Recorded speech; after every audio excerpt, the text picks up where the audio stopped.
Au cœur de la forêt congolaise, des camions militaires rouillés déversent leur cargaison humaine. Enchaînés et terrorisés, ces hommes sont poussés vers les mines de Rubenga. Selon les rapports de l'ONU, plus de 40 000 personnes sont exploitées dans ces conditions inhumaines depuis 2005.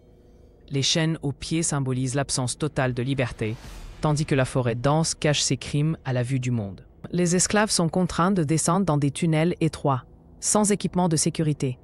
Les échelles branlantes menacent de céder à tout moment. L'UNICEF rapporte que 60% des accidents mortels surviennent lors de cette descente.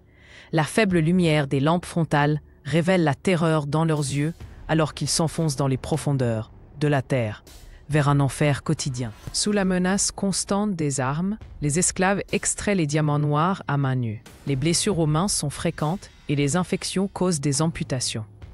Un rapport de 2018 documente que les travailleurs doivent remplir des seaux de 5 kg de pierre par jour sous peine de torture. Ces diamants, appelés le sang du Congo, financent des conflits armés depuis des décennies. Après 18 heures de travail, les corps s'effondrent dans la boue.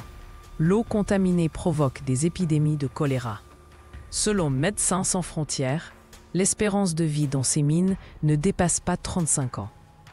Les travailleurs dorment dans des trous creusés à même la terre, sans protection contre les morsures de serpents ou les pluies acides qui s'infiltrent dans les tunnels. En 2016, une révolte éclate lorsque 200 esclaves tentent de s'échapper. La répression est brutale. Les survivants racontent que les gardes ont utilisé des machettes pour faire des exemples. Des organisations locales ont documenté 47 morts ce jour-là. Mais comme le note Amnesty International, ces massacres sont systématiquement niés par les autorités et les compagnies minières. Les pierres sont triées sous surveillance armée. Un rapport confidentiel de l'ONU révèle que 30% des diamants vendus comme éthiques proviennent en réalité de ces mines. Les travailleurs reçoivent un bol de manioc pour 10 carats extraits, tandis que ces mêmes tiers valent 50 000 $ sur le marché international. Les certificats d'origine sont systématiquement falsifiés. Des miliciens échangent les diamants contre des armes russes et chinoises, perpétuant le cycle de violence. Une enquête du Washington Post a tracé ces pierres jusqu'à des bijouteries européennes. Les intermédiaires empochent 200 fois la valeur payée aux mineurs. Ce commerce illicite représente 23% du PIB de la région, selon la Banque mondiale, mais aucun bénéfice pour la population locale. Un jeune esclave tente de fuir à travers la forêt, mais est abattu à 500 mètres de la mine. Son corps reste exposé pendant 3 jours comme avertissement. Les organisations locales estiment que seulement une tentative d'évasion sur 300 réussit. Les rares survivants parlent de pièges explosifs dissimulés dans la végétation et de chiens dressés pour traquer les fuyards. Un travailleur meurt d'épuisement après 72 heures de travail continu.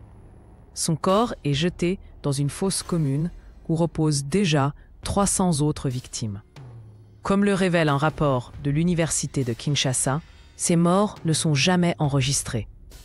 Avant même que la terre ne recouvre son visage, un nouveau travailleur prend déjà sa place au fond de la mine. Un nouveau convoi arrive, identique à celui de la première scène. Les Nations Unies estiment que ce système génère 1,7 million de $ par jour pour les réseaux criminels. Malgré les dénonciations internationales, rien ne change. Les consommateurs ignorent que 65% des diamants industriels proviennent de cet enfer moderne. L'histoire se répète indéfiniment.